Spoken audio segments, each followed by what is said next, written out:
Olá, bom dia a todos, bom dia Rio Grande do Sul, 11 horas e 34 minutos. Hoje é quinta-feira, 25 de fevereiro. Veja agora os destaques de hoje. Justiça suspende o retorno às aulas presenciais na rede municipal de Porto Alegre. E agora, comércio aberto, aulas suspensas. Quem cuida das crianças para os pais poderem trabalhar? Rio Grande do Sul em alerta, ao vivo. Vamos conversar com o prefeito da primeira cidade gaúcha a decretar lockdown a partir das 7 da noite de hoje. Você sabe como funciona essa medida? R$1 milhão. Este é o valor da droga apreendida pela Polícia Rodoviária Federal. 9 quilos de cocaína estavam escondidos na parte de baixo do carro. E o responsável? Não dá para acreditar. Eu já te conto. Chegou o grande dia no esporte. Já estamos ao vivo no Beira-Rio, onde o Inter pode ser campeão brasileiro esta noite. Mas cuidado, não aglomere.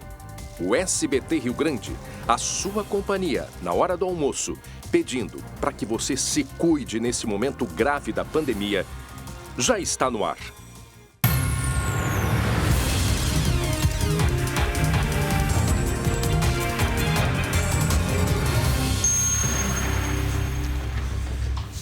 Muito bem, já começamos o SBT Rio Grande com os principais destaques da edição desta quinta-feira. Começamos direto do estádio Beira-Rio. Jeremias Werneck, qual é o destaque direto do Beira-Rio? Jeremias, bom dia.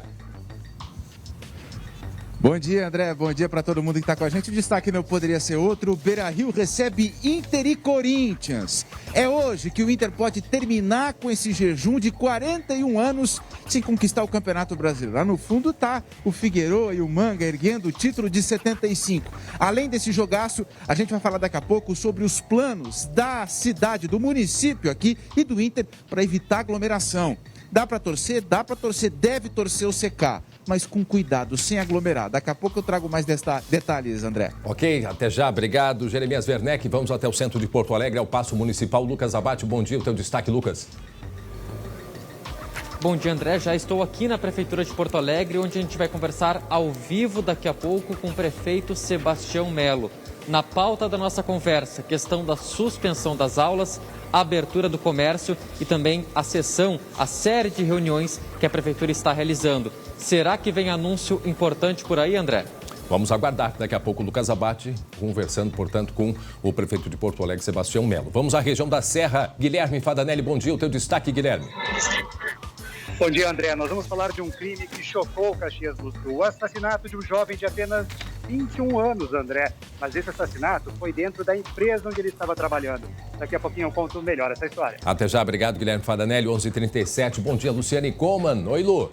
Oi, André, tudo bem? Pois é, hoje a gente está aí com uma interatividade nas redes sociais sobre a volta às aulas, que por sinal, da rede municipal foi suspensa pela Justiça. O pessoal pode entrar lá na nossa página do Facebook e participar, André? Inclusive, nós já temos a participação de telespectadores que foram lá e deixaram a opinião. Vamos ver a opinião das pessoas que nos mandaram mensagens através da nossa página no Facebook. Leonir Costa Jardim, olha... Se aula presencial é prioridade, profissionais da educação também são da linha de frente. A campanha do governador, prefeitos políticos e sociedade tem que ser pela vacinação destes, ao invés disso. Fazem coro para colocá-los em risco em plena bandeira preta à beira do colapso nos hospitais. Uma coisa é certa, Lu? A gente, quando se planejava antes sobre a pandemia, jamais o cenário era este que nós estamos vivendo. Então, isso é importante levar em consideração. O César Santos, sou contra o retorno às aulas nesse momento. As condições dos hospitais não estão adequadas para suportar este caos. Uma situação em que a população deve se conscientizar, esse é o César Santos. O João Marcelo, apenas para lembrar, estamos no pior momento da pandemia até agora, onde o vírus se modificou e começou a infectar e a matar adultos mais jovens. Esse João Marcelo, por que nós estamos falando isso? Porque há uma decisão da Justiça, uma decisão sim liminar, temporária, ainda se aguarda uma posição definitiva, mas suspendendo as aulas aqui no município de Porto Alegre. Daqui a pouco nós vamos falar André, mais disso, há uma polêmica, Ou seja, a gente tem, então, escolas fechadas, pelo menos da rede municipal. As escolas particulares estão com a permissão de abrir tanto as turmas da educação infantil como o primeiro e segundo ano do fundamental. Mas a gente tem toda a rede municipal, então, fechada nesse momento e outras atividades econômicas abertas. Ou seja, temos vários especialistas reforçando de que é preciso parar a circulação do vírus, porque o sistema de saúde chegou ao limite, André. Daqui a pouco vamos falar mais sobre isso, o andamento da pandemia, e vamos entrevistar ao vivo o ex-ministro da Saúde, Nelson Teich. Daqui a pouco é um rápido intervalo e a gente já volta com muita informação para você. Até já.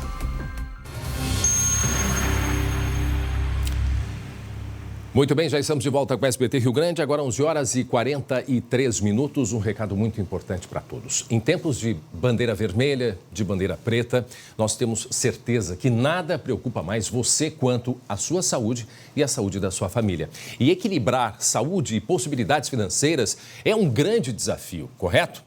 Pois é, para isso que o plano de saúde da IBCM é a melhor solução para você, feito para os funcionários públicos, municipais e estaduais. O plano da IBCM oferece muitas especialidades médicas, odontoterapias, físio, enfim, um amplo suporte para a sua saúde e bem-estar. E para te dar mais tranquilidade, com a IBCM você paga o valor mensal de R$ 176,92 por pessoa. E só, exatamente isso. Com a IBCM, você não tem a chamada coparticipação, sendo muito mais fácil cuidar de você sem a preocupação com a conta no final de tudo. Ligue para 0800 647 5511 ou chama lá pelo WhatsApp que está aparecendo aqui na tela. E conheça mais o que a IBCM tem para oferecer a você. IBCM, o plano de saúde feito para o servidor público. Muito bem, agora 11 horas e 44 minutos.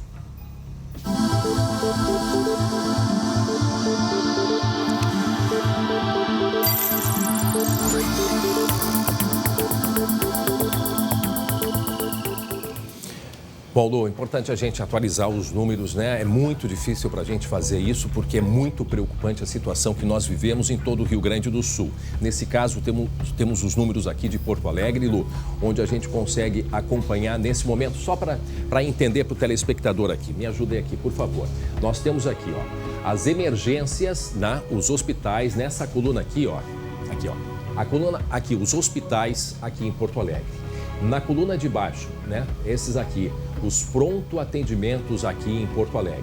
Então nós temos o Hospital de Clínicas, a Santa Casa, PUC, Restinga, Hospital Vila Nova e aqui então o total das unidades de saúde, pronto atendimento da Bom Jesus, Cruzeiro do Sul, Loma do Pinheiro e também Moacir Scliar. E aí o que acontece? Vejam só, o total de leitos, né? A gente tem nesta coluna.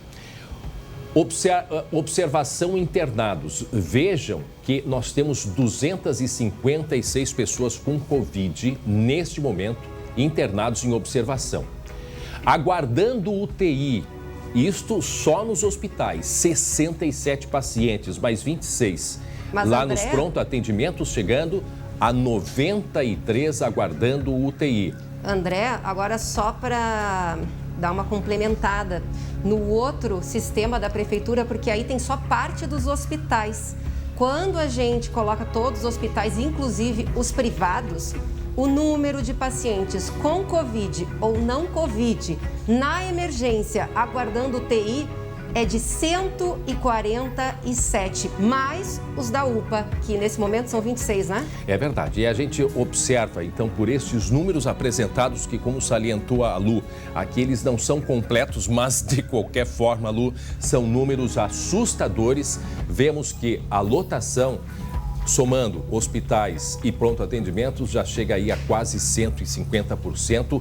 É a situação de caos que se apresenta. Inclusive, daqui a pouco nós vamos conversar com o prefeito de Porto Alegre, Sebastião Melo, para saber quais medidas devem se apresentar. O próprio governador do estado, na noite de ontem, fez um comunicado, né, chamando os prefeitos aqui do Rio Grande do Sul à responsabilidade. Inclusive, os prefeitos estiveram reunidos hoje, porque hoje à tarde, inclusive, o governador ele vai ter uma nova reunião com os representantes dos prefeitos, né, e também com as associações regionais de municípios. E esse é o objetivo, é reavaliar a situação e o cumprimento, né, Lu, das medidas do modelo de distanciamento.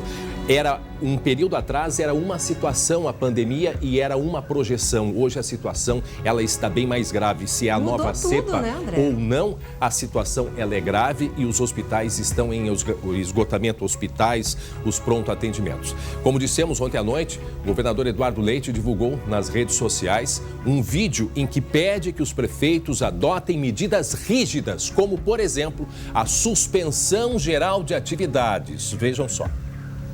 Nós estamos vivendo algo totalmente fora do normal, inclusive fora do normal da pandemia, nesse quase um ano desde o primeiro caso, já que ao longo desse período nós nunca observamos crescimento tão forte, agressivo, rápido nas internações como nós estamos observando nesse momento. O alerta está dado, o mapa aponta o risco que tem as regiões do nosso estado. Os protocolos estão apresentados.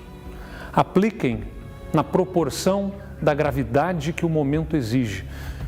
O governo do estado vai dar todo o apoio e respaldo com as suas forças de segurança para fazermos aplicar as restrições que esse momento exige. Bom, visivelmente, o governador tenso, preocupado, afinal de contas, o governador, a bandeira, ela justifica, a bandeira preta, e alguns municípios, aliás, muitos municípios, como o próprio município de Porto Alegre, inclusive disse o prefeito Sebastião Melo, eu quero ser o responsável pelas minhas decisões, né, da minha cidade, só que a situação que se apresenta é essa. O governador sabia que em algum momento os prefeitos se dariam conta do caos que ia se transformar os hospitais aqui no Rio Grande do Sul e é o que está acontecendo por todas as regiões do Rio Grande do Sul e os nossos irmãos de Santa Catarina. Semana passada mostrávamos aqui a situação de Chapecó. E agora observem o que diz o prefeito de Xanxerê, né? Muito próximos aqui do Rio Grande do Sul, o prefeito Oscar Martarello, lá de Xanxerê, em Santa Catarina, que fez um apelo emocionado durante uma transmissão pela internet. E ele diz que a cidade não tem mais tempo para esperar a abertura de leitos. E ele pede, portanto, a abertura de um hospital de campanha, né, do Exército com leitos de UTI ou transferência de pacientes graves. A cidade já tem 60 mortes pela Covid-19. Veja só um trecho do que disse o prefeito de Xanxerê. Nossos profissionais já estão exaustos, todos trabalhando, se empenhando, profissionais da área privada se doando para querer fazer alguma coisa, a população desesperada, com medo. E é o momento do governo federal, do governo estadual, do Exército, de quem for. Eu faço aqui um pedido para Xanxerê. Nós precisamos de ajuda, estamos pedindo socorro.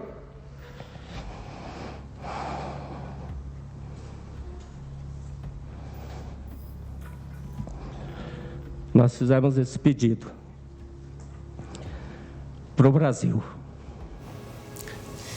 Pois é, André. André, eu posso dar uma complementada, porque lá eles têm um problema gravíssimo de falta de leitos, né? Mas é sempre bom a gente reforçar. Ontem, inclusive, eu fiz um desabafo no segunda edição, porque o Rio Grande do Sul, ele mais do que dobrou o número de leitos. E a gente segue abrindo leitos, todo dia a gente noticia aqui. Só que, como você mostrou ali, André, a gente tem uma fila gigante de pessoas aguardando um leito de UTI. A gente está com uma ocupação de leitos de UTI no estado que já passa de 90%. Há 2 dias era 87%, ontem era 89%, hoje é 90%. Está chegando no limite, André. A gente está enxugando gelo com um ventilador ligado em cima. Lu, o que eu acho que e é importante a gente abordar hoje com os nossos entrevistados, o próprio prefeito de Porto Alegre, nós vamos conversar depois também com o ex-ministro da Saúde, o Nelson Teich. Eu acho que é muito importante a gente se dar conta, inclusive os proprietários hoje, os comerciantes, eles estão revendo as posições deles, porque a situação, Lu, era uma, como dissemos, era uma até 2 semanas atrás. Exatamente. Então, agora, todos os conceitos, inclusive o próprio prefeito Sebastião Melo, né, durante a campanha, que ele sempre defendia o comércio e era consenso que não é dentro do comércio que o vírus circula, mas o momento em que a pessoa sai de casa e vai até o comércio, este é o risco dentro dos ônibus. Porto Alegre, por exemplo, eu soube que a EPTC autorizou os ônibus, todos os assentos ocupados, mais 20 pessoas em pé.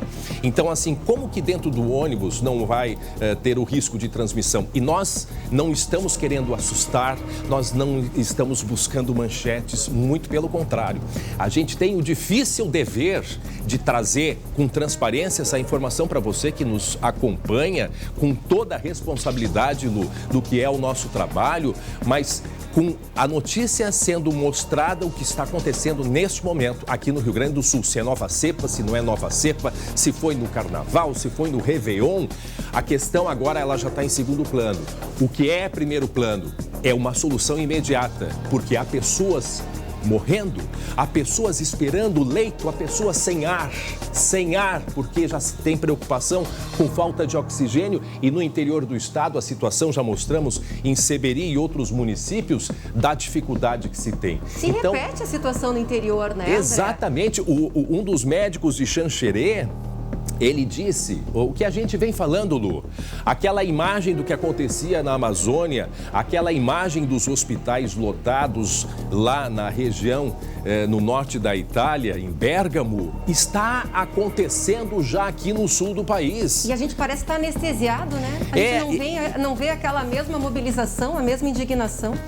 E às vezes, inclusive a própria doutora Nadine Cluzel, que é a diretora-presidente do Hospital de Clínicas, fez um convite para os jornalistas visitarem o hospital, porque talvez, né, olhando as pessoas se deem conta do que é que nós estamos falando. André, e uma informação, ontem nós apuramos e confirmamos com as prefeituras, 4 pessoas nos últimos 5 dias, desde sábado, já morreram à espera de um leito de UTI, André. Foi na cidade de Não Me Toque, Santo Antônio da Patrulha, Boqueirão do Leão e Morro Reuter. Ou seja, casos graves, são cidades que não têm leito de UTI, dependem dos hospitais da região que estão lotados. E isso não aconteceu, nós falamos deste caso lá de Seberi, da jovem de 37 anos, né, que ela, e isso é o que é comentado, isso é sabido, não havia leito para ela, porque Seberi é uma cidade pequena. Aí tentaram encaminhar para Frederico Westphalen, que é ali cerca de 10, 15 quilômetros, não tinha leito. Tentaram 3 estados e não conseguiram. Então vejam, a situação ela é dramática e é o momento de nós, das autoridades, né, os que têm a caneta na mão, talvez mudar os conceitos, porque tudo aquilo que tinha sido projetado era numa situação, num quadro, né, num recorte, como se diz. Nesse momento aqui em Porto Alegre, aulas suspensas, e por isso nós vamos conversar ao vivo com o colega Lucas Abate, que vai trazer detalhes a respeito disso, né, Lucas? André, um verdadeiro impasse que está acontecendo em relação às aulas, o retorno das aulas. Ontem foi iniciada a retomada do ensino infantil nas escolas municipais aqui na capital, ainda não na integralidade, apenas algumas escolas em que havia uma segurança, apenas algumas abriram, mas nesta madrugada uma liminar da Justiça suspendeu de vez esse retorno. Essa liminar foi um pedido do SIMPA, do Sindicato dos Municipários aqui de Porto Alegre, e a decisão saiu no plantão durante a madrugada, proibindo a retomada das aulas enquanto Porto Alegre estiver na bandeira preta, mesmo agora estando no sistema de cogestão e adotando medidas, protocolos da bandeira vermelha. Ou seja, uma decisão que saiu na madrugada, pegou muita gente de surpresa pela manhã, até professores, diretores de escola ficaram sabendo hoje pela manhã, muitos já quando estavam no local de trabalho, mas a decisão do momento, é claro, é liminar ainda, pode ter mudança a qualquer momento, mas a decisão atual é de suspensão das aulas. Além dessa decisão judicial, André, tem uma insatisfação dos municipários que vão realizar uma nova assembleia hoje à tarde e também podem decretar greve. E sobre isso, a gente conversou com a diretora de comunicação do SIMPA e ela nos explica os motivos que eles fizeram esse pedido à Justiça e também o que seria o motivo para uma greve. A gente pode ouvir. Mesmo a secretária tendo encaminhado, a prefeitura tendo encaminhado uma verba extra para as escolas adquirirem insumos, até ontem não tínhamos funcionários suficientes nas escolas para poder dar conta não só da limpeza, mas da higienização, que são conceitos completamente diferentes numa pandemia, para poder garantir a segurança sanitária dentro da escola. Falta de profissionais, falta de estrutura, continua tendo, em menor ou maior grau, continua tendo. Lucas, só vamos esclarecer, isso só vale então para a rede municipal? Só para a rede municipal de Porto Alegre, decisão da Justiça em caráter liminar, ou seja, temporário, de urgência, vale para a rede municipal de Porto Alegre. Não afeta a rede estadual, até que não tem retomada, ou a rede privada. O ensino privado não é afetado por essa decisão da última madrugada.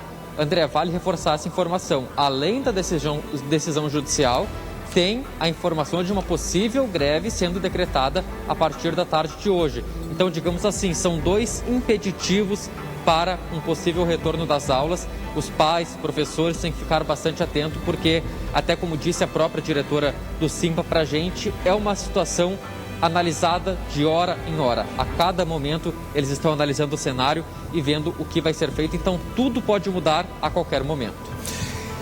Muito bem, essa é a situação, a gente vai aguardar. Em seguida, a gente até vai conversar com o prefeito Sebastião Melo para saber sobre essa, né, o que vai ser feito, se a prefeitura vai recorrer ou não, vai acolher a decisão mesmo que liminar, ou se vai recorrer desta decisão, enfim, nós vamos saber. E abordar, né, perguntar para o prefeito sobre as medidas emergenciais nesse momento, quando vemos a lotação, como disse aí a Lu, são 400. Eu lembro que o ano passado, Lu, nas projeções, era 383, o cenário 3 mais grave da pandemia. Após isso seria o colapso. Que é o número, exatamente, que seriam 383 pacientes, né, confirmados com o Covid na UTI. Nós estamos, neste momento, com 405. Confirmados, então, né? 300, suspeitos, exatamente. Então, são 383, era o limite, isso na época do prefeito Marquesan, que foram feitos 3 cenários. 383, o calamitoso. Nós estamos, nesse momento, com 405, mais 50 suspeitos. E são 117 Covid na emergência aguardando UTI. Isso nas UTIs aqui em Porto Alegre. E não outro Covid número... ali, ó, no lado, ali na outra coluna da mesma tabela, nós estamos olhando aqui o sistema da prefeitura, que é atualizado a todo momento, né? Não Covid na emergência, ou seja, outras doenças, né, André? Elas continuam acontecendo. Mais 30. Mais 30, tá ou aqui. Ou seja, 147 nos hospitais de Porto Alegre, mais aqueles que a gente mostrou anteriormente, nas UPAs. E são números que eles se modificam a todo instante, tal a gravidade da situação que a gente vive. Uma outra situação, Lu, que é para a gente ter assim didaticamente a situação que nós estamos vivendo. Eu falei ontem e hoje o número ele já é diferente. Nós vivemos estamos passando, de acordo com o governador, pela terceira onda. A primeira onda que aconteceu lá por junho, depois a segunda ali por novembro e a terceira onda agora. Na primeira onda, a média de internados por dia, tá? Assim, no momento mais grave, foi cerca de 64 pacientes por dia no Rio Grande do Sul. Então guarda esse número, 64. Na segunda onda, foi cerca de 67, né, Lu?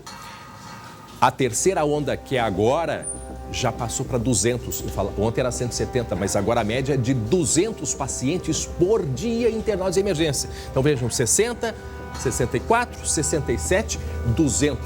Ou seja, praticamente 3 vezes mais. Neste novo cenário, Lu, nesta nova situação que se apresenta, será que os conceitos são os mesmos das autoridades? Com certeza não, né? E eu quero ver aonde vão encontrar tanto profissional da saúde, porque a gente vê leitos serem abertos diariamente e os hospitais dizem não temos mais recursos humanos. E por isso a importância, e agora os times de futebol também estão entrando nesta parceria de buscar a não aglomeração devido à importância dos jogos hoje para o Internacional e no final de semana para o Grêmio. A gente vai até o estádio Beira-Rio conversar com o Jeremias, que tem outras informações sobre esse assunto, né, Jeremias?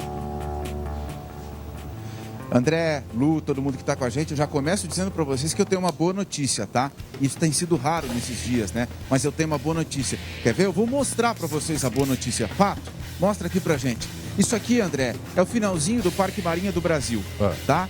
E aqui do lado tá a rua Nestor Ludwig. Isso aqui faz divisa com o Beira-Rio. Isso aqui, André, num dia sem pandemia, num dia de jogo decisivo do Beira-Rio, estaria lotado de torcedores fazendo churrasco, com bandeiras, esperando o jogo. Não tem absolutamente ninguém aqui. Boa notícia é que não tem aglomeração em volta do Beira-Rio nesse momento. É claro que o jogo é 9h30 da noite, mas não tem aglomeração. Eu repito, esse é um ponto de concentração dos colorados antes de jogos decisivos. E hoje é um jogo extremamente decisivo. Se o Inter vencer, vai ficar muito perto de conquistar um título que não ganha há mais de 40 anos, André. Então, por isso, o Inter, a Prefeitura, o Governo do Estado, eles estão se mobilizando, um esforço coletivo para pedir para que os torcedores não venham para o entorno do Beira-Rio, para pedir que os torcedores não se aglomerem, para pedir que os colorados, os gremistas que vão secar, que eles fiquem em casa, mantendo o distanciamento. E assim, é claro que os colorados estão muito ansiosos e empolgados, André, é evidente, porque o Inter pode ganhar depois de 40 anos um título, mas não é o momento de sair e as imagens, elas nos dão uma boa notícia no início dessa quinta-feira, André. Bom, a gente vai ouvir a manifestação de quem agora? Da Guarda Municipal a respeito das aglomerações. É? Isso? Isso. O comandante Marcelo Nascimento vai falar dos planos para evitar aglomeração em Porto Alegre. Olha aí. O melhor remédio para que uma ação dos órgãos públicos de segurança não gere um problema maior é a prevenção. Por isso nós pedimos que todas as pessoas em geral, mas que não se leve crianças, não se leve idosos, para que as ações policiais não gerem nenhum tipo de dano. É claro que dentro da técnica policial, a observação deste fato está incluída. Isso é muito importante. Vai ser observado isso com absoluta certeza, mas nós pedimos para a população que não vá, que comemore, que torça, mas da sua casa, junto com seus familiares. Tem que abrir a janela, botar a goela para fora, gritar, torcer, mas manter de fato. Afinal de contas, como disse o Jeremias e agora a Lu, só para descontrair um pouquinho, qual foi a última vez desse título do Internacional? Quando foi isso? 1979. Oi? Como é que é? Quero dizer Repete. que eu não era nascida, 79. não, viu, André? Então tá, pra quem tá em casa, os pequenininhos, assim, ó, o tio André tinha 9 anos de idade. Ó, faz tempo. Olha aí. A Lu não tinha Uma nascido. informação muito importante, tá, André? Uma informação muito importante, tá, para os colorados. Se o Inter ganhar aqui e o Flamengo não vencer lá em São Paulo, no Morumbi, depois a gente vai falar mais, não haverá carreata, não haverá desfile do time do Inter pelas ruas de Porto Alegre. Não tem festa programada, tá? Bom, para quem está chegando agora, atenção, porque são informações importantes a respeito da possível... E a gente torce para que o Inter é um time gaúcho, nós torcemos para que o Inter ganhe sim, mas pedindo a responsabilidade de todos, até porque a Guarda Municipal vai estar atenta. E mais do que isso, né, gente? Por favor, chegou num ponto que tu não precisa mais lá, né, do papaizinho dizendo o que tem e o que não tem que fazer. A questão é de consciência. Chegou, não dá mais. Não é evite a aglomeração, deu, não dá, acabou. O momento é esse e por isso o Jeremias está em frente ao Beira-Rio, trazendo essas informações aí. Importante salientar rapidamente de novo, depois a gente vai falar um pouco mais as informações a respeito disso, Jeremias, que não vai ser permitido circulação no caso do Vitória ou não, enfim, do Internacional. Sim, aqui no entorno do Beira-Rio, na hora do jogo, 300 brigadianos fazendo um cordão de isolamento. Tem ronda, eu vi, tá? A gente chegou mais cedo, vi viaturas da Guarda Municipal passando já para ver se tem alguém. Não vai haver aglomeração. E se o Inter ganhar, não tem carreata, não tem guete, não tem festa, não tem nada previsto, ok, André? Os vizinhos que aguentem a bagunça, entendeu? Quem morar na mesma casa, faz um trenzinho, olê, olá, o Inter ganhou e tudo mais. Mas a gente brinca, mas está falando muito sério. Lá em casa não o maridão vai ser permitido. Tá nervoso, sim. No último jogo, André, no gol do Inter, eu sou gremista, ele é colorado e a gente se entende super bem. Mas a mim jogou pra cima e o pessoal depois, no final do jogo, disse, ele não te jogou pela janela, né? Não. E a cor da tua roupa é já uma homenagem, né? Homenagem. De noite vai ter mais uma homenagem também. Muito bem, daqui a pouco volta o Jeremias com informações a respeito dessas partidas importantes para os times aqui do Rio Grande do Sul. Olha só, Você sabe aquele filme, hein, né, Lu? Eu, a Patroa e as Crianças? Pois é. Um homem foi preso transportando cocaína embaixo do carro. Daqui a pouco a gente vai contar essa história aí, pois ele estava acompanhado de toda a família, né? Que barbaridade. Ainda colocou a família junto, né, neste ato. E está aí, aparece o policial rodoviário federal, pegando ali toda a droga que estava escondida debaixo deste carro. Imagina se a polícia não ia encontrar a droga, por mais que tente esconder, a polícia foi lá e localizou. Muito bem. 2 filhos pequenos, Absurdo. André Júnior. Não tem cabimento. Não tem cabimento. Agora, 12:07, voltamos a falar da pandemia e de lockdown, porque o lockdown foi decretado em Tupanciretã, cidade que fica na região central do estado. E esta medida de fechamento, né, de toda a cidade tem como objetivo frear a contaminação pelo coronavírus e também para alertar a população da gravidade da situação que se vive nesse momento. O lockdown começa a valer já hoje, a partir das 7 da noite, e vai até às 5 horas da madrugada da segunda-feira. São pelo menos aí 4 dias. Sobre esse assunto, nós vamos conversar agora com o prefeito de Tupanciretã, prefeito Gustavo Terra. O senhor me escuta bem, prefeito? Boa tarde. Boa tarde, escuto sim, perfeitamente. É uma satisfação. Muito bem, prefeito. Também é uma satisfação ouvir o senhor, até porque essa medida radical, mas eu estava mesmo conversando com a minha colega Lu Coman, me parece que até então os prefeitos tomavam decisões mediante um cenário e alguma projeção, né? Algumas projeções. Só que o cenário hoje, ele é completamente diferente e é extremamente mais grave. E por isso eu queria que o senhor justificasse para a gente por que essa decisão, o que está acontecendo aí em Tupanciretã, que é uma cidade que fica próximo aí. Qual é a cidade maior, mais próxima aí, só para localizar o nosso telespectador? Nós ficamos a 100 quilômetros de Santa Maria e 65 de Cruz Alta, entre as duas cidades, né? Na região central do estado. O que justifica essa decisão? Eu queria que o senhor contasse para a gente o que tem vivido aí a cidade, a realidade que a gente não vê muitas vezes, né, prefeito? As coisas acontecem dentro dos hospitais e eu queria que o senhor trouxesse para nós a realidade de Tupanciretã. Nós conseguimos manter o nosso status epidemiológico, né? Durante o ano todo, o ano passado todo, com poucas dezenas de casos. Ficamos o mês de janeiro sempre entre 45 e 50 casos e do dia 1º de fevereiro até agora passou para 380 casos ativos no dia. Então, isso é uma grande fuga na curva, né? E nós precisamos, obviamente, em resposta a isso, tomarmos atitudes mais rígidas no enfrentamento a esse vírus, a essa pandemia, né, que é uma doença muito covarde, é um inimigo invisível que nós temos.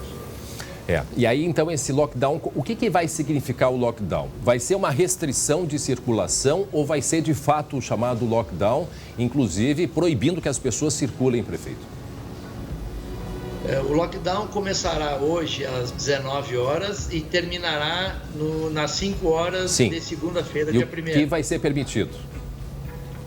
Será permitido postos de gasolina, postos de saúde, hospital, todas as atividades de saúde, né, atendimentos de urgência e emergência, atividades do enfrentamento ao Covid, farmácias estarão atendendo por teleentrega, a questão de alimentação, restaurantes, supermercados, lancherias, bares, somente por teleentrega, né? Então, as demais atividades estão encerradas e as instituições financeiras terão apenas expediente interno. A cidade não tem, né, prefeito, UTI. Eu estava olhando aqui, são 10 leitos de UTI, 10 leitos fora de UTI adulto, ou seja, a ocupação aí na cidade é de 180%. Não é um hospital, quer dizer, não oferece estrutura, você tem que buscar apoio em Santa Maria e em outras cidades aí, então.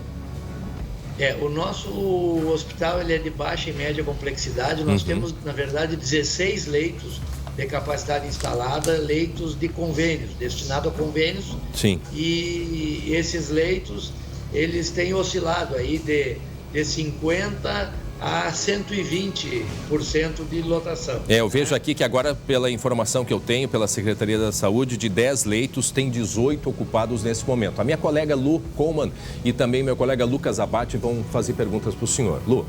Oi, prefeito, tudo bem? Dentro da medida do possível, né, a gente vem acompanhando que muitos municípios do interior justamente não têm leitos de UTI e dependem dos hospitais de referência ou da regulação do Estado. Hoje mesmo a gente trouxe a notícia de que, infelizmente, 4 pessoas morreram agora nos últimos dias aguardando leito de UTI. Como é que está essa situação aí no hospital de Tupanciretã? Vocês têm pacientes aguardando leito de UTI ou já tiveram e demorou? Como é que está essa situação? Nós já tivemos 7 óbitos contabilizados de tupanciretanenses. Temos, se não me engano, 28 tupanciretanenses internados em hospitais de outros municípios, né, de drenagens regionais, digamos assim, tanto em Ijuí, Cruz Alta quanto em Santa Maria. Tivemos problemas já de pessoas aguardando leito de UTI, inclusive um paciente que não era do nosso município, que acabou caindo aqui no nosso município, agravou o seu quadro e nós conseguimos, após alguns dias de espera, um leito em Santa Maria para transferirmos, né, e assim foi feito. E isso é uma doença muito dinâmica, né? São diferentes sintomas, diferentes quadros clínicos. Ela oscila para o agravamento muito rápido. Pessoas que estão com oxigênio carecem de UTI rapidamente, né? Isso acontece comumente aqui, assim como pessoas dão alta, já outras estão dando baixa. Então, nesses nossos 16 leitos, nós já tivemos, geralmente não baixa de 8 internações, mas nós já tivemos, como falou o colega, até 18 carências aqui, né? Bom, então, o quadro é grave. Nós sabemos que aproximadamente 20% dos doentes precisam de algum atendimento hospitalar, seja uma simples ventilação ou até UTI. Como nós temos 380 casos, 20% disso levaria ao colapso da nossa saúde, né?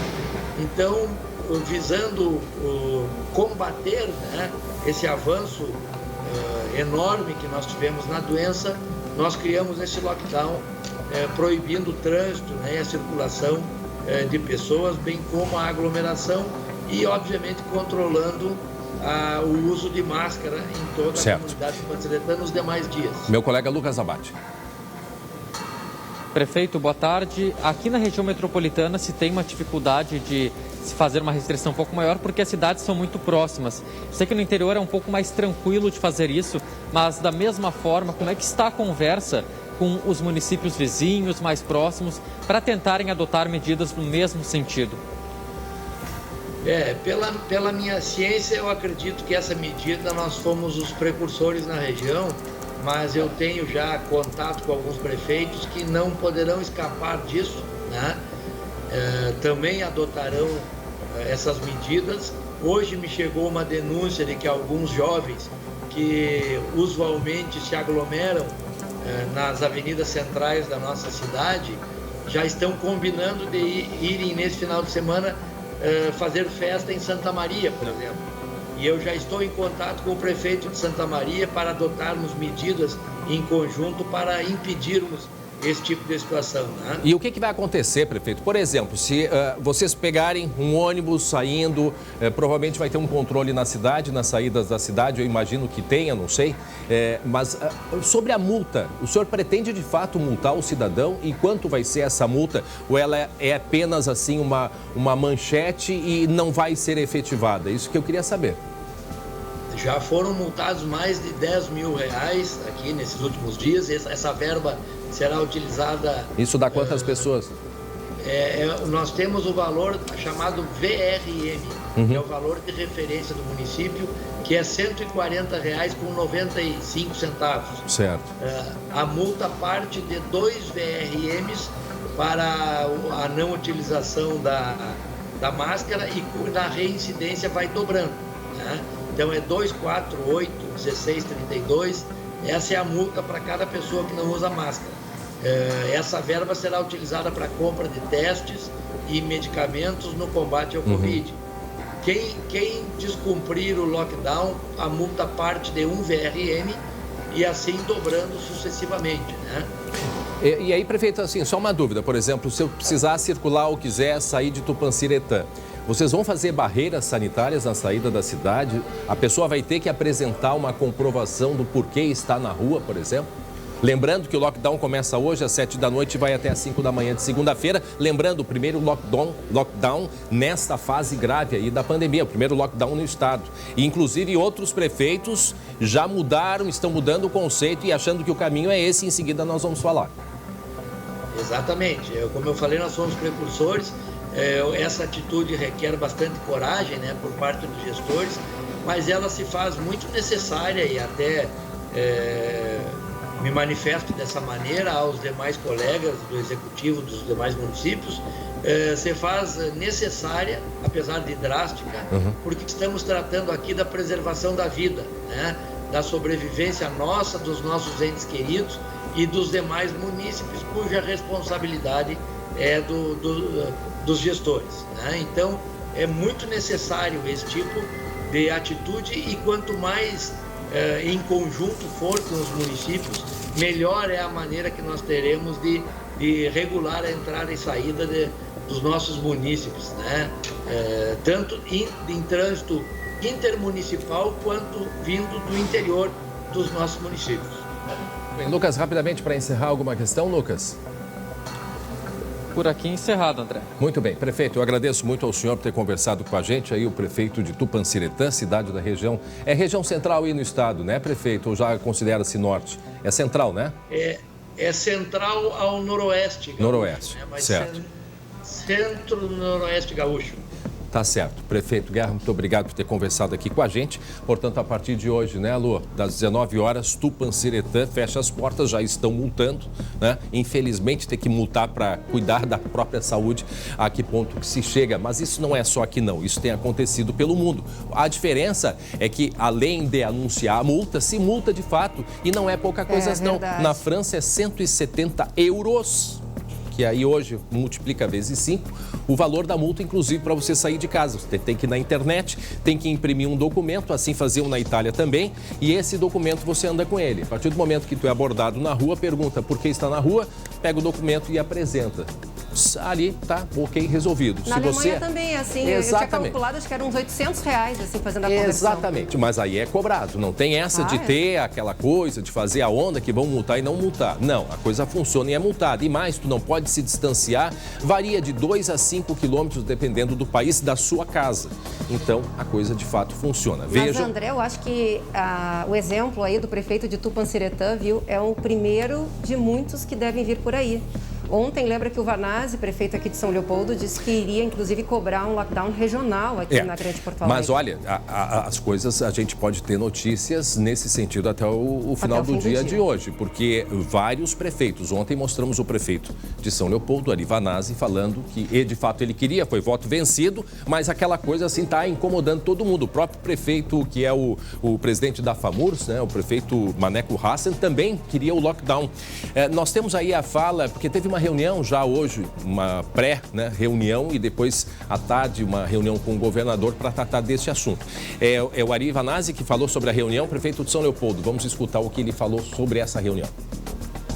Acabei de propor aqui na reunião da Grampal, aqui com os prefeitos da Grande Porto Alegre, que a gente solicite urgentemente ao governador o fim da cogestão e que ele decrete por 7 dias lockdown na Grande Porto Alegre. Assim, nós teremos condições de recuperar o controle sobre a circulação de pessoas e o número de pessoas contaminadas. Sinceramente, eu espero que os prefeitos, coletivamente, a gente possa tomar essa decisão por ter força política e responsabilidade. Todos nós que vamos cuidar da vida da população. Estamos falando isso desde a semana passada e nós aqui decretamos bandeira preta e sexta-feira, se não houver este acordo, nós vamos tomar medidas mais duras para poder dar conta de atender a nossa população. Bom dia a todos e espero que nós possamos ser vitoriosos nessa batalha. Tá aí o prefeito falando em nome, na verdade, é a Grampal, que é a Associação dos Prefeitos da Grande Porto Alegre. Essa é a sugestão. E já teria adesão de alguns outros, viu? Ele disse que já teria de Canoas, Gravataí, mas vamos aguardar. Cachoeirinha, parece também. Exato. Não, até porque aquilo que nós falamos, Lu, é bem objetivo. Até então, 2 semanas atrás, as projeções eram outras, os conceitos eram outros do próprio prefeito de Porto Alegre, na época da campanha, tudo que ele falava. Talvez hoje ele tenha mudado, né? Tenha mudado essa visão e a gente vai saber daqui a pouco quando conversar com ele. Agora, 12:22, preste atenção neste recado importante que a FAB e a EVT Assessoria têm para vocês. Presta atenção nesse recado. Você aí de casa está com dificuldade de pagar o financiamento do seu carro? Comprou um e está pagando por 2. Possui financiamentos com parcelas abusivas e as dívidas com cartões de crédito e empréstimos. Calma que nós temos uma saída para você. A EVT faz uma análise gratuita e explica passo a passo como resolver os seus problemas. Faça uma consulta, conheça os casos já resolvidos pela EVT Assessoria. Dívidas de R$110 mil que saíram por R$25 mil.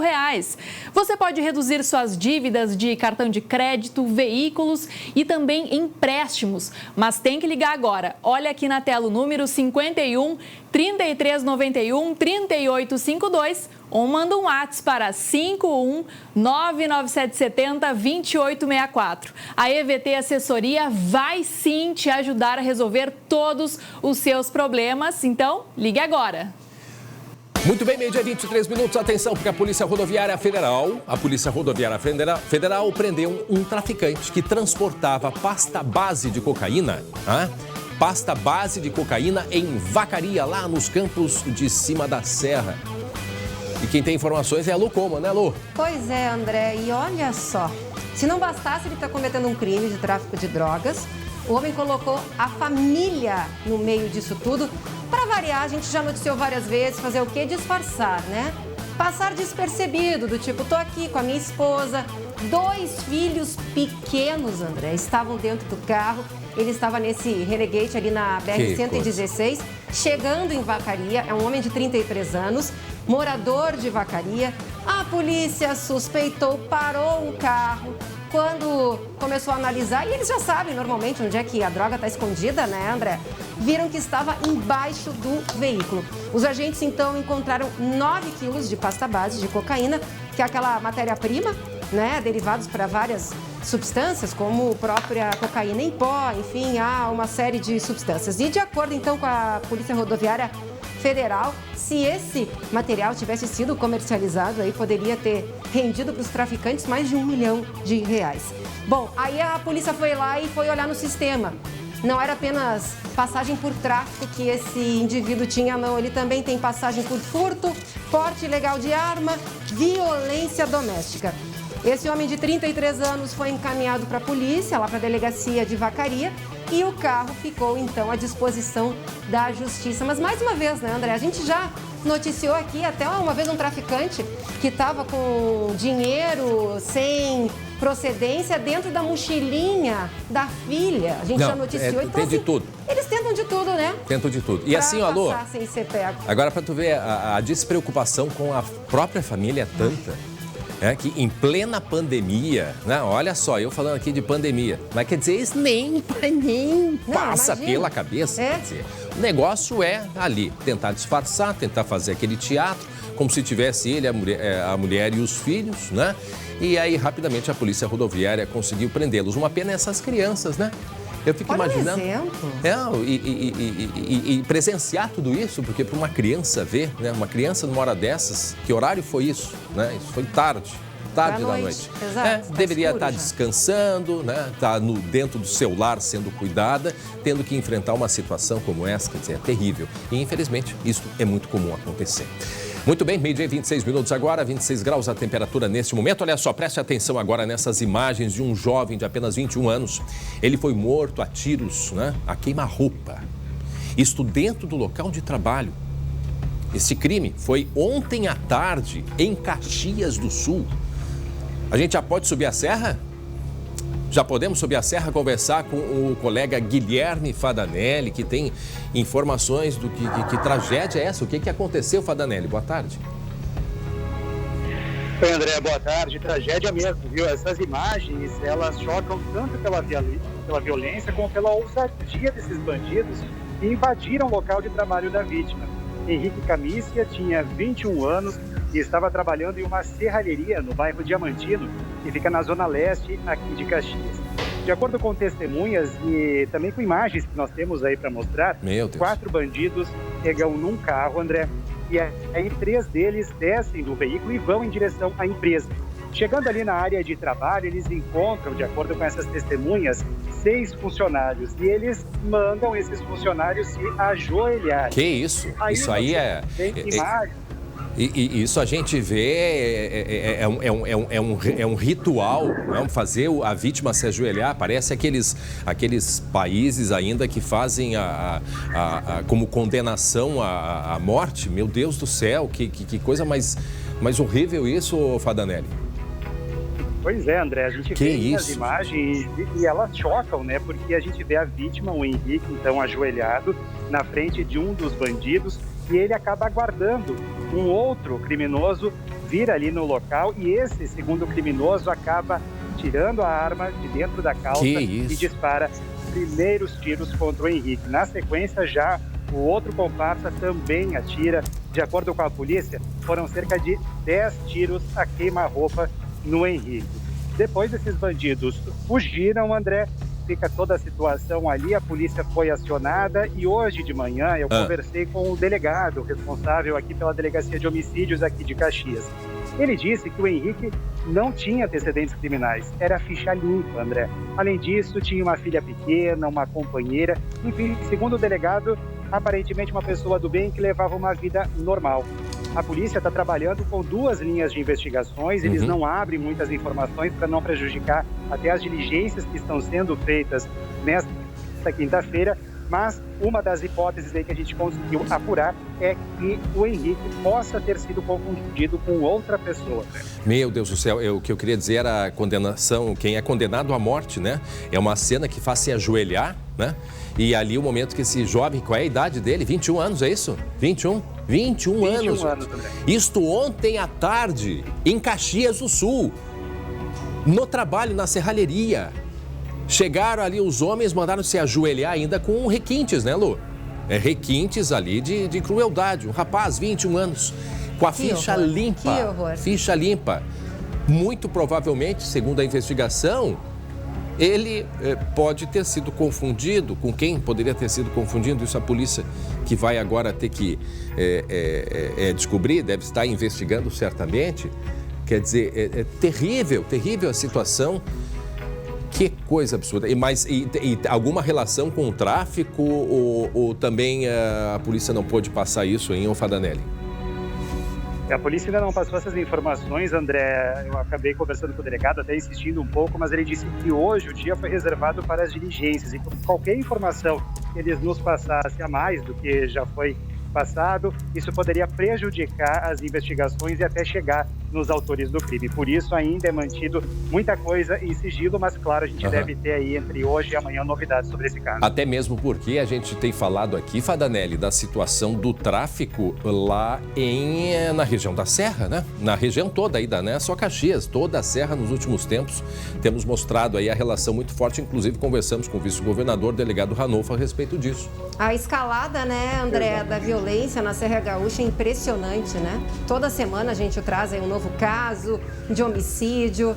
As facções criminosas ocupando o interior do Rio Grande do Sul, a interiorização da criminalidade. Muito bem, daqui a pouco o Fadanelli. E a gente tem, só André, para complementar, nós temos então, falando dessas facções, a gente já tem 2 facções instaladas aqui em Caxias, uma terceira tentando entrar e uma quarta buscando entrar por meio de apoio dessas 2 que já estão instaladas aqui. Então, é bastante trabalho, tem até operação acontecendo, André, aqui em Caxias, essa semana, para coibir esses crimes.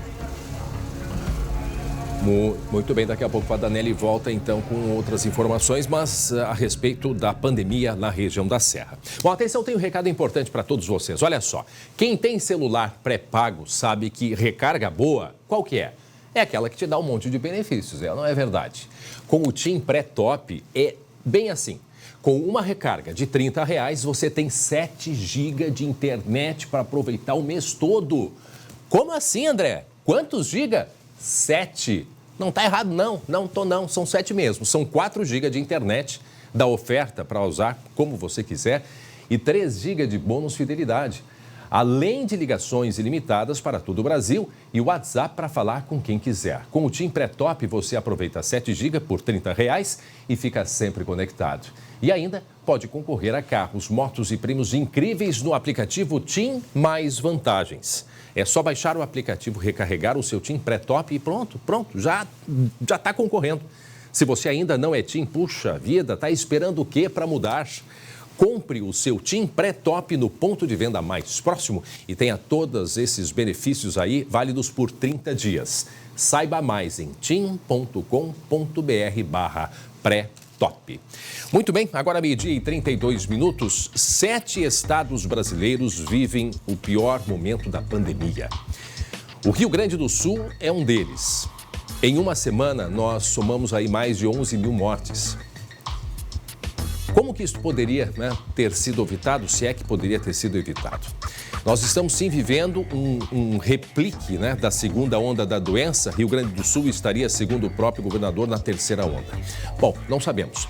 Quem responde é o ex-ministro da Saúde, médico oncologista, Dr. Nelson Teich, a quem recebemos e agradecemos muito por ter aceitado o nosso convite. Seja bem-vindo de maneira virtual ao Rio Grande do Sul, Dr. Teich. Boa tarde. Muito obrigado. Dr. Teich, o senhor, desde a época como ministro, me chamou muito a atenção até hoje uma frase sua, que se precisa analisar, se precisa observar, se precisa ver o foco, compreender a situação. Eu lhe pergunto, o senhor consegue compreender a situação deste momento aqui do Rio Grande do Sul? Primeiro, obrigado pelo convite, Obrigado por estar aqui com vocês, agradecer às pessoas que estão acompanhando a gente. Eu sempre comento que a Covid ainda é um problema que a gente conhece relativamente pouco comparado à complexidade da doença.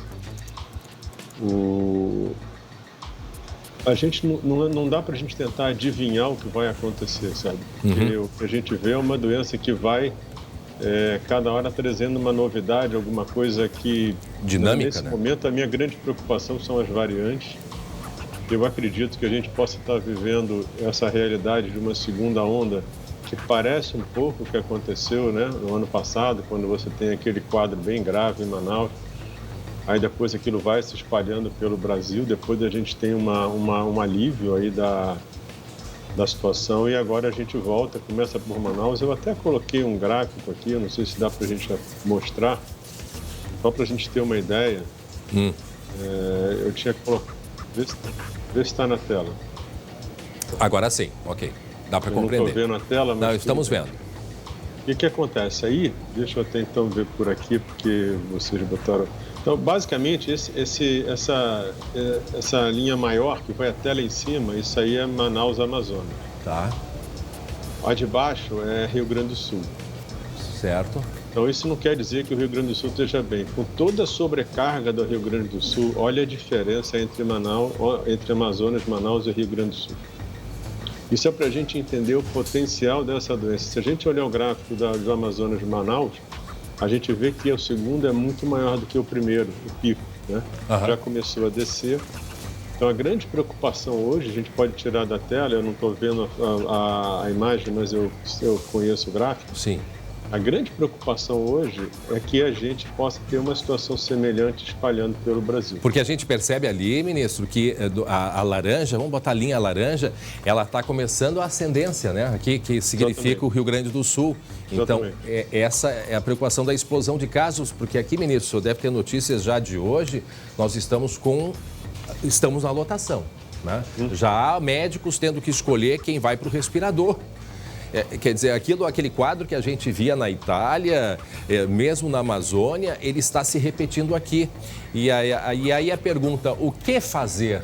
né? Já que eu mesmo comentei há pouco aqui com os meus colegas que vão conversar com o senhor também, a Luciane Coman é uma delas, quer dizer, antes se via, né, ministro, se trabalhava num cenário e agora, as projeções foram feitas para um cenário e agora está completamente diferente. Aquele prefeito que antes não previa lockdown, ia conseguir conciliar, já não está mais conseguindo. Mudou tudo em 15 dias aqui, praticamente. É, a situação gravíssima. Esse é um dos grandes problemas, né? Porque numa preparação para uma situação como essa, que é muito difícil, a tua capacidade de se ajustar tem que ser muito grande. Uhum. E a gente tem que entender que, aí é uma coisa que eu realço o tempo todo, é que isso não é um problema só do Brasil, isso é um problema do mundo, né? A gente vê hoje o que está acontecendo. O Brasil hoje ele é o 26º, se eu não me engano, 26º em relação a... Deixa eu só pegar aqui para a gente ver. O 26º em relação a mortes por milhão. Uhum. Que é um número... E se você olhar os outros países que teoricamente têm mais recursos, que eram considerados países com um sistema de saúde melhor, como países da Europa, como o Reino Unido, Suécia, Itália, Espanha. Você pega os Estados Unidos, que são o lugar do mundo que mais gasta dinheiro em saúde. Então você vê como é difícil você controlar uma situação sistema, dessa. né? Então, uma coisa que eu acho que é muito importante é a gente entender que não dá pra gente... Não é assim, tipo assim, se a gente tivesse prestado um pouquinho mais de atenção, tinha ido melhor. Não é o caso. Uhum. Não é o caso, porque, na verdade, você vê que é uma situação super difícil de trabalhar em qualquer lugar do mundo. Os países desenvolvidos não conseguiram trabalhar isso. Você pega, por exemplo, o Reino Unido, você já está com quase 1.800 mortes por milhão, né? Então é um número bem maior que o do Brasil. Ministro. Então, doutor. Meio-dia, 38 minutos, Lu, só querendo registrar, muita gente chegando com a gente, acompanhando, até porque o senhor é uma referência no Brasil. A gente está conversando com o ex-ministro da Saúde, Dr. Nelson Teich, médico oncologista e empresário, e que tem acompanhado nos últimos tempos, e até depois a gente pode conversar sobre as variantes. Mas vou deixar a minha colega Luciane Coman fazer um questionamento para o senhor. Lu. Seguindo na mesma linha, boa tarde, Dr. Nelson Teich, ministro. Eu gostaria de saber do senhor, eu já vi em outras entrevistas que o senhor elencou as principais medidas que deveriam ser tomadas frente a uma situação como o Rio Grande está vivendo nesse momento. Ou seja, em questão de 15 dias, a gente teve uma explosão de casos, especialmente em internações, hospitais superlotados e uma fila que não para de aumentar de pessoas aguardando uma vaga na UTI. Eu realço a dificuldade que é de você conseguir trabalhar uma sobrecarga tão aguda e tão intensa, né? Porque isso é uma característica da Covid, ela vem numa velocidade, numa sobrecarga que os sistemas dificilmente conseguem se adaptar. Porque o que acontece na prática? A gente tem que ter, primeiro, informação em tempo real, é fundamental, porque é quando você começa a ver uma linha de tendência, que você começa a ver aquilo subindo e você tem que ter uma capacidade de se ajustar. O que é se ajustar? Você tem que estar preparado. Se eu tenho leito, né? Porque eu vejo às vezes o pessoal falando em história de campanha, a questão não é ter ou não história de campanha, você tem que ter leito preparado. E profissional, seja de internação, seja de UTI. Se vai ser campanha, se vai ser um hospital que já existe, você vai reativar, vai depender da tua capacidade de ajustar. Agora, você tem que avaliar, você vai ter que ver o oxigênio, se você vai ter remédio, se você vai ter leite, se você vai ter respirador, se você vai ter recursos humanos. Isso tudo tem que estar mais ou menos preparado para entrar. Mas, ministro, se o senhor pudesse hoje falar com o governador do Rio Grande do Sul, falar com o prefeito de Porto Alegre, né, no cenário que se apresenta, na dúvida se deixa o comércio aberto mediante a lotação dos hospitais, se mantém a volta às aulas, como já aconteceu ontem em cidades aqui do Rio Grande do Sul, o senhor diria o que agora para o governador e para o prefeito de Porto Alegre? Nesse momento, se você começa a ter uma lotação, um sistema completamente sobrecarregado e você acredita que essa curva pode subir muito rápido, eu acredito que manter as medidas de distanciamento é importante. Lockdown? O lockdown é um termo radical, às vezes chega a ser um termo político, mas você tem que trabalhar, você tem que reduzir o contato entre as pessoas. Porque na prática, o que vai fazer com que a doença cresça? Né? Você vai ter que, o tempo que uma pessoa transmite, durante o tempo que ela transmite, quão transmissível é a doença e com quantas pessoas ela se relaciona. Então, quando você faz as medidas de distanciamento, de máscara, lugar aberto, lavar a mão, você está álcool em gel, você está trabalhando as duas primeiras. A terceira, você tem que afastar as pessoas entre si para que elas não tenham contato umas com as outras. E lembrando que quando você faz isso, você vai proteger para alguns dias na frente, você não protege para amanhã, porque você está protegendo de novas infecções, que podem levar aí uma semana, 10, 14 dias, até você ter uma manifestação mais severa. Nós estamos aguardando, ministro, nesse momento, o prefeito de Porto Alegre, que está numa reunião, né? E pode ser que nós tenhamos aí novidades daqui a pouco. O meu colega Lucas Abate está lá no Paço Municipal, que é onde é a prefeitura no centro de Porto Alegre. Tem um questionamento para o senhor, né, Lucas? Porque aí, mas eu estava te falando, boa tarde, nesse espaço de tempo, você tem que ver a tua estrutura. Perdão. Imaginar que você vai precisar de tudo, de remédio. O remédio que eu digo não é remédio para entubar, para sedar, para poder deixar a pessoa dentro numa ventilação mecânica, se você vai ter diálise, se você vai ter extracorpórea, se você vai ter gente. Como é que você tem que tentar rapidamente. E aí eu quero deixar muito claro, não é aquela coisa, não sei como é que não fez, não é fácil fazer. Não é fácil fazer. Então a gente não pode subestimar a dificuldade que é lidar com uma situação dessa. Senão a gente acaba tendo uma posição um pouco até leviana quando você não trata isso com reconhecendo a gravidade que é e a força que tem uma doença dessa, né? Então, nesse momento, eu acho que agora, manter o máximo de distanciamento possível. Se você acha que o sistema já está sobrecarregado. E por que eu botei a curva de Manaus, do Amazonas, comparando com a do Rio Grande do Sul? É para a gente ver o que pode acontecer numa situação extrema, como a situação de Manaus. E você vê como ela é pior do que a primeira. Então, a gente tem que ter, assim, a gente não pode subestimar o potencial que a doença tem. Além disso, né, a gente tem que tentar, para outra medida, tentar vacinar o máximo possível.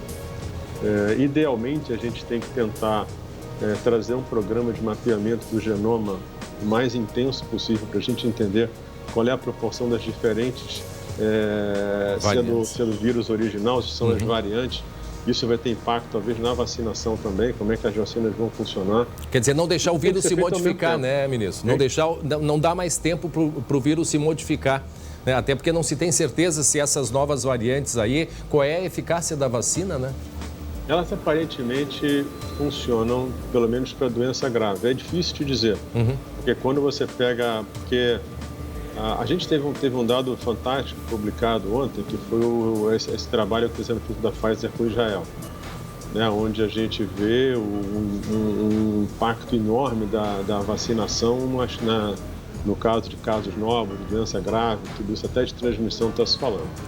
Agora, em Israel, 80% era a variante do Reino Unido, que não tem um tipo de mutação que está na da África do Sul e no Brasil, que é aquela que talvez dê mais dificuldade em relação à vacina, em relação ao soro convalescente, que é a doença anterior. Então, a gente, no Brasil, eu te diria que eu trataria com mais cuidado ainda, porque um dos problemas que a gente tem em relação até essa parte das variantes é que se a gente esperar ter certeza que é da variante, já não tem mais o que fazer, já está instalado. Então, você tem que antecipar, assume que se tiver errado, ótimo, aí você rever tudo o que você fez, certamente vai ajudar em outras áreas, mas a gente tem que tentar trabalhar com a premissa eu trabalharia com a premissa que a variante está tendo impacto nisso. Certo. E aí, se for a variante brasileira, ela é mais resistente à vacina, ela é mais resistente ao soro convalescente, aumenta o risco de infecção, de reinfecção. Então, é uma tarefa super difícil, mas eu tinha que acelerar, né, todas as armas possíveis agora. Meu colega Lucas Abate, uma última pergunta rapidamente para o senhor, que sabemos que o senhor tem compromisso também. Lucas. Tá certo. Boa tarde, doutor. Se o senhor fosse ministro ainda da Saúde, o que faria em relação à vacinação, tanto na compra de doses, quanto na logística de distribuição? Bom, em relação a vacinas, a gente tem que tentar acelerar o que a gente já tem, né, que é a Fiocruz e Butantan. E aí talvez isso também tem que deixar claro que não é fácil, isso é um problema mundial. Se você olhar, a Pfizer, por exemplo, ela não entregou nos lugares que ela tinha prometido na quantidade prometida. Então você vê que o mundo tem dificuldade, isso não é um problema só do Brasil. O Brasil, a gente teve um problema, que eu tenho que realçar isso, porque é importante, que aquele atraso que aconteceu por causa do erro do estudo da Oxford foi um problema grande, porque aquilo atrasou todo o cronograma de chegada da vacina. Porque a gente poderia ter recebido 30 milhões de vacinas em dezembro, 15 milhões em dezembro, 15 em janeiro. Aquele atraso em função do erro da metodologia do estudo no Reino Unido postergou durante vários meses. Então a gente teve um prejuízo grande com isso, né, com o Brasil, já que a Oxford é uma das principais apostas que a gente tem. Em relação às outras, eu acho que a gente vai ter que tentar trabalhar isso. A gente teve ontem uma certa flexibilização para que o Ministério possa trabalhar um pouco melhor vacinas como a da Pfizer. A Pfizer hoje é esse estudo que está sendo feito em Israel, um estudo fantástico, porque ele vai permitir que a gente entenda o que acontece com as vacinas na vida real, quer dizer, quando ela é implantada. Então a gente vai começar a entender melhor qual é o percentual de população vacinada que já começa a mudar a história natural da doença, que às vezes as pessoas confundem um pouco o percentual de vacinação com o percentual de imunidade. Você tem uma vacina como a Pfizer, que dá 95% de proteção, e tem uma como a da Coronavac, que dá 50%. Se você vacinar 70%, não é 70%. Isso é completamente diferente. Né? Você tem que ter quem já teve infecção, quem não tem, se está protegido. Vai para 30%. Então a gente vai ter que acompanhar tudo que existe hoje de estudo de implantação de vacina no mundo, para a gente poder tentar entender. Sim. E a gente vai ter que ver que vacina que está sendo usada, qual a variante do momento, qual a proporção daquilo. Mas hoje a gente vai ter que tentar acelerar ao máximo a chegada de vacina no Brasil. Eu acho que a gente teve uma coisa boa ontem, que foi um aval, né, que foi dado para que se possa cumprir algumas metas que são exigidas pela Pfizer, por exemplo. E uma coisa que eu ouvi, que eu li, não tem muita coisa que você lê, mas é que realmente que a Pfizer, na América Latina, ela endureceu mais a negociação do que ela fez na Europa e nos Estados Unidos. Eu não sei o quanto isso é real. E por quê? Não sei te dizer. Não? Eu não sei te dizer, mas eu não sei se as exigências de garantia são maiores. Isso eu li, eu não sei nem se isso é real ou não. Sim. Mas a gente tem que aprofundar, a gente tem que detalhar isso. Né? Tá certo. E hoje talvez o que a gente tenha que fazer realmente é um planejamento onde você vai buscar, aí é o que eu te falei, quais são aqueles lugares em que você tem uma indicação que a doença pode evoluir muito rápido. Então talvez uma distribuição das vacinas de uma forma mais estratégica talvez ajudasse a gente a controlar a doença no Brasil como um todo. Muito bem. Olha, seriam muitas questões, mas desde já queremos agradecer, nos sentimos honrados aqui no SBT Rio Grande do Sul. Conversamos com o ex-ministro da Saúde, médico, oncologista, empresário, Dr. Nelson Teich. Muito obrigado mais uma vez. Muito obrigado a vocês. Pela honra de poder aprender aí bastante com o senhor. Sempre, doutor, muito solícito mesmo. Nossa colega Fernanda estava em contato com ele. Ele sempre muito disposto a conversar e esclarecer.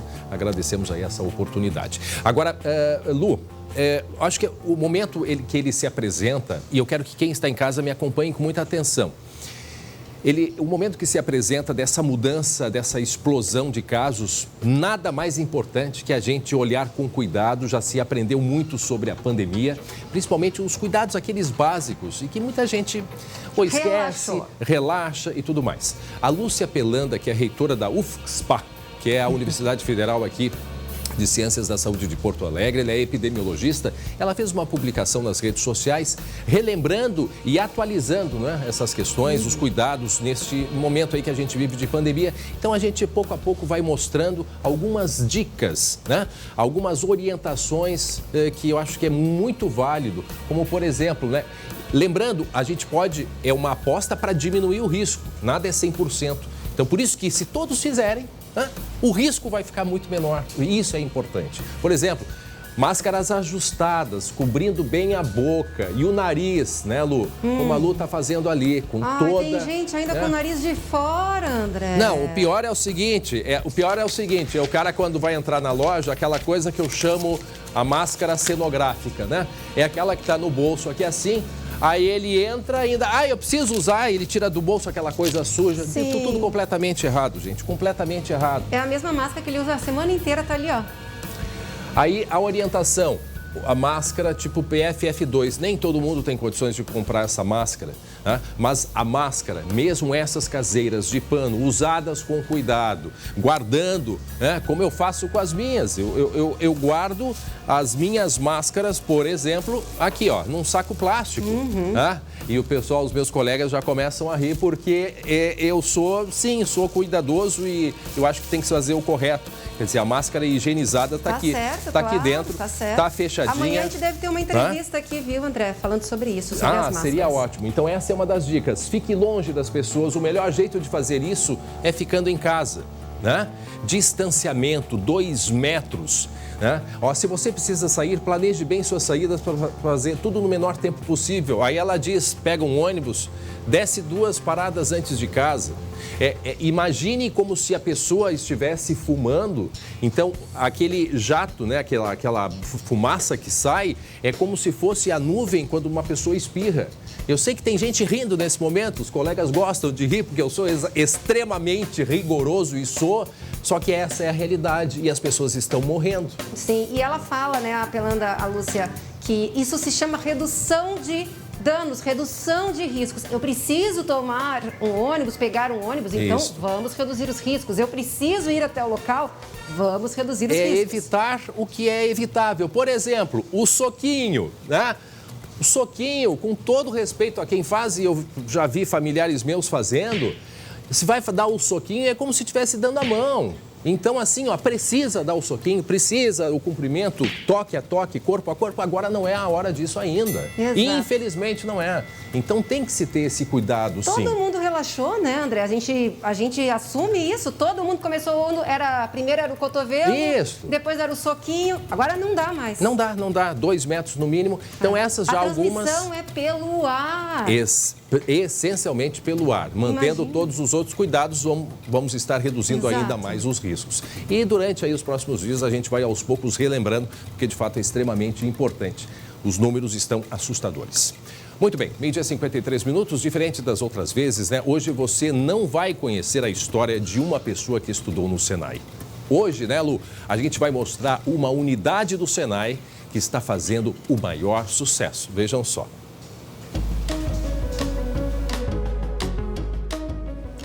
A gente já mostrou aqui no SBT vários casos de alunos, ex-alunos que têm Senai na história deles. Mas hoje a gente vai mostrar a história que tem nesse Senai, a unidade lá de Santa Cruz, de Venâncio, que o Daniel é o gerente. Daniel, a história é rica aí dessa unidade, né? Mas me fala como é que está ela hoje.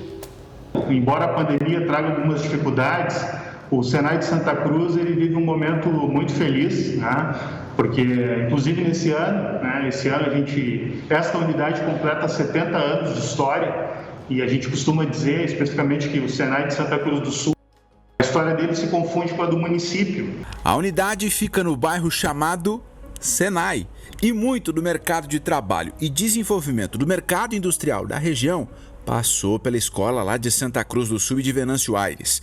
Aliás, o centro de formação recebeu uma grande reforma. Muito investimento também em tecnologia, em equipamento, né? Fazendo o Senai meter um pé mais forte aí nessa parte da indústria 4.0. A unidade do Senai em Santa Cruz não está ali só por ter sido inaugurada lá em 1951. Não, nada disso. Ela é muito operacional e, assim como outras da rede, atualizou os cursos durante os últimos meses para atender novidades do mercado. Aqui no Senai de Santa Cruz do Sul, só aqui nessa unidade, são 5 diferentes possibilidades de cursos técnicos semipresenciais ofertados para a nossa comunidade aqui. Vocês ficaram curiosos para saber a história do Daniel, né? Diferente de outros casos que a gente já mostrou aqui, ele não estudou no Senai. Quando eu ingressei no curso, depois de passar por alguns estágios em empresas diferentes, eu acabei chegando até o Senai por uma oportunidade de estágio no setor de compras, né, no setor de suprimentos. E isso foi lá no ano de 1998, né? E desde lá, então, eu acabei fazendo esse estágio, concluí o meu curso superior, também com a ajuda do Senai, inclusive, e fiz toda a minha carreira nessa instituição. Hoje a pergunta é diferente, hein? E aí, Daniel, esse Senai aí em Santa Cruz do Sul, tá fazendo história? Esse Senai tá fazendo muita história, Jeremias, com certeza. Onde tem Senai, tem histórias de superação, de sucesso, de gente que acredita e faz mais pelo futuro. Se você quer seguir esse caminho, olha, a hora é agora. É só entrar no site senairs.org.br/curso técnico. Muito bem, agora 12h56, hora do esporte.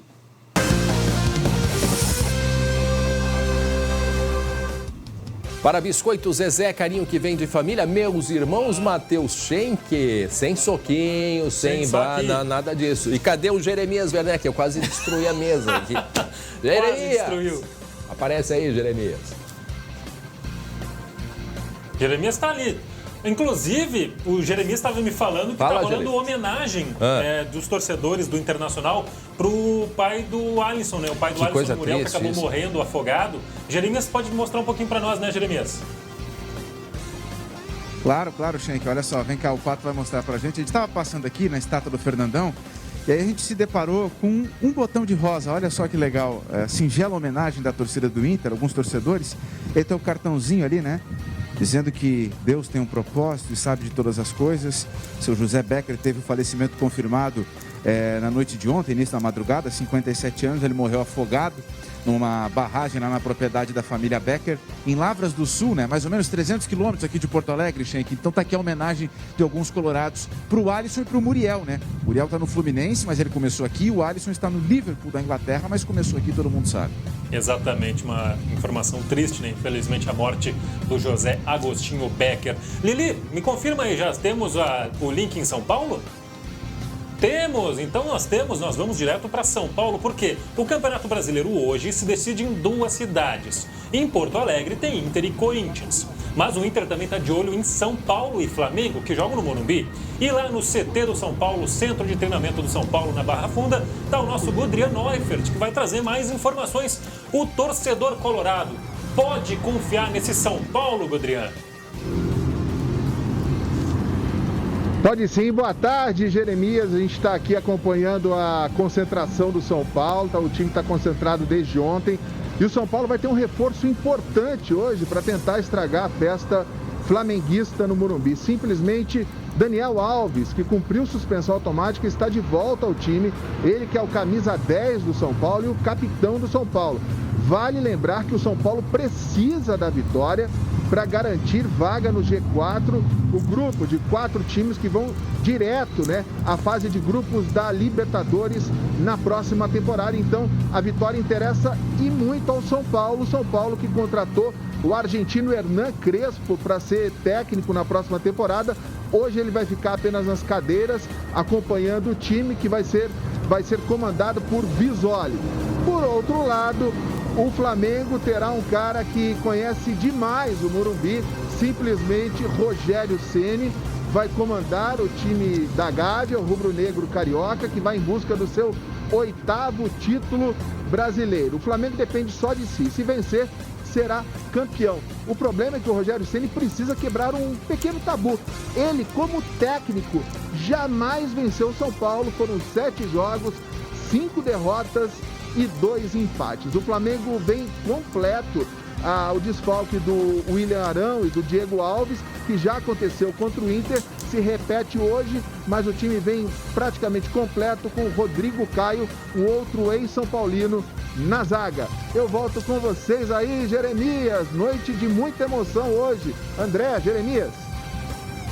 Legal, que bacana. Legal. Portanto, a gente em todos os lugares, né, André? O SBT ficando de olho nessa última rodada do Campeonato Brasileiro. E falando em de olho, quem também está de olho hoje é o Vitor Cuesta, ele que volta ao time do Inter, cumpriu suspensão no final de semana, ficou fora da derrota para o Flamengo e ele comentou da importância da vitória de hoje sobre o Corinthians.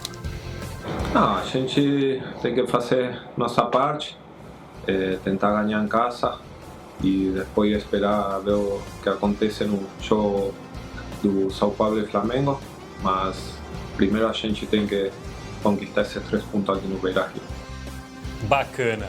E você deve estar se perguntando, né, por que eu tô com a camisa do Inter? Por que tu tá com essa camisa do Inter? Daqui a pouquinho eu comento para vocês, porque essa camisa aqui, ó, pode ser do nosso telespectador.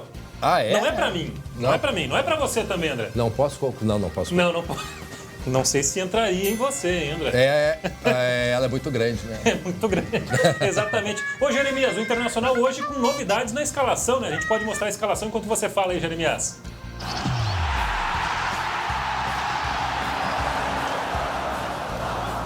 Alô, Jeremias, ficou sem voz, ficou mudo. Não estamos te ouvindo, Jeremias. Ficou mudo, Jeremias Werneck, mas a Oi, informação... gente, agora sim. Tá me ouvindo aí? Agora sim, vai lá. Ah, beleza. Então tá, eu dizia que o Heitor vai entrar na vaga do Rodinei, né, que tá suspenso, foi expulso contra o Flamengo. O Cuesta vai voltar, como o Schenck antecipou, e do meio pra frente não deve ter muita novidade. Até se especulou nas redes sociais alguma coisa aí sobre o Galhardo ser titular no lugar do Caio Vidal, viu, Schenck e André? Mas eu não acredito nessa informação. O fato é que o Inter vai ter que lidar não só com o jogo dele aqui, né, Schenck? E vamos combinar, o Corinthians vem pra cá pra cumprir tabela. O Corinthians não tem, assim, tantas coisas em jogo, né? Então, o Inter, ao que tudo indica, vai sair para atacar, para resolver esse jogo cedo, e aí vai começar a lidar com a ansiedade de esperar notícias do Morumbi. Legal.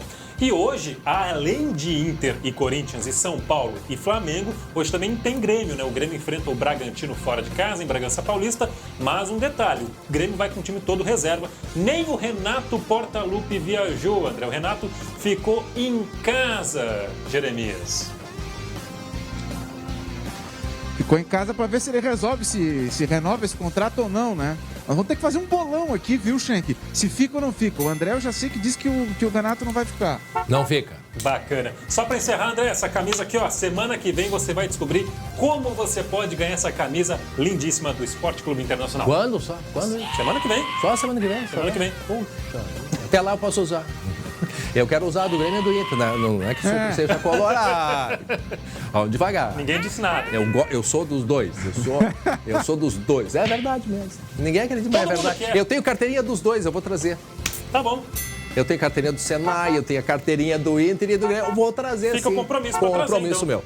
Valeu. Amanhã a gente fala trazendo todas as informações. E agora, semana que vem tem mais. Tá bom.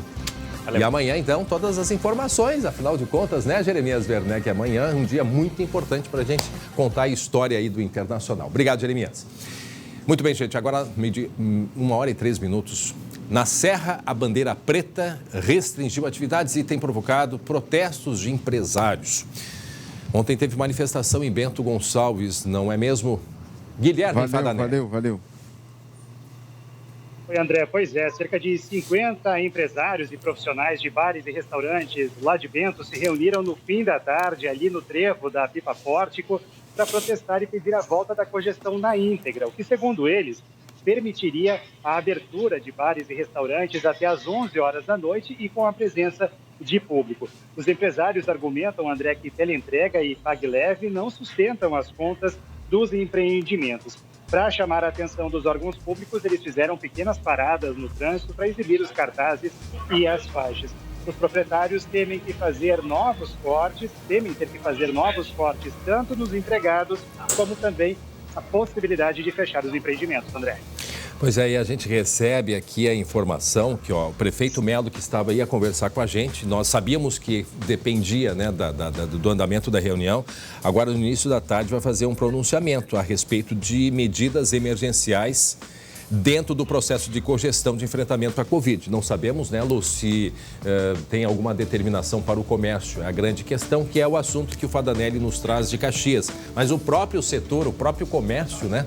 O próprio comércio, muitos empresários aqui já acham que é o melhor momento dar uma segurada, porque a situação ela está grave, poucas pessoas no fim entram nas lojas, então talvez esse seria o momento de, quem sabe, por uma semana pelo menos, 10 dias. Vamos aguardar o que vai dizer aí o prefeito Melo a partir da tarde. A movimentação caiu, né, André?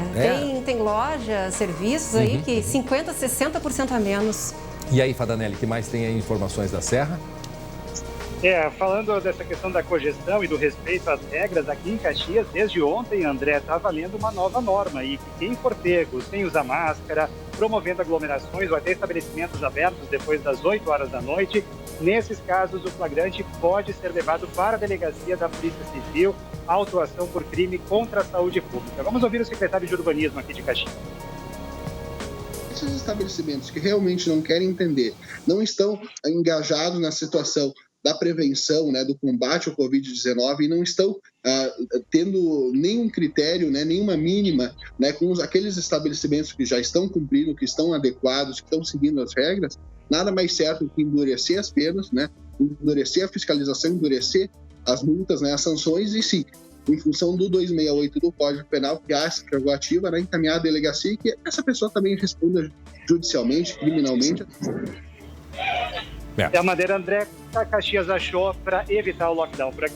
Bom, e agora à tarde, depois da reunião que vai ter o governador com os prefeitos, né, aqui do estado, poderemos ter novidade mais para o final da tarde também a respeito de mudanças. Afinal de contas, estamos no momento mais grave e, aliás, gravíssimo da pandemia aqui no estado, já com falta de leitos. E, infelizmente, não só nas UTIs dos hospitais, mas na área clínica e também nas unidades de pronto atendimento. Obrigado, de Caxias do Sul, Fadanelli. Pode ficar com a gente, Fadanelli, junto com a Lu Coman, que está aqui. Nós vamos encerrando, agradecendo a companhia de todos e sempre pedindo os cuidados básicos e necessários nesse momento, que está todo mundo que sabe de cor e salteado, mas infelizmente muita gente não está respeitando. Distanciamento, o uso de máscaras, né? A higienização, enfim, o que todo mundo sabe, as salas arejadas e tudo mais. Sigam rigorosamente. É o que a história está nos mostrando que é o que deve ser feito de fato. A gente volta à Lu às 19h20 com segunda edição e nós amanhã às 11h40. Obrigado pela audiência. Tchau, tchau.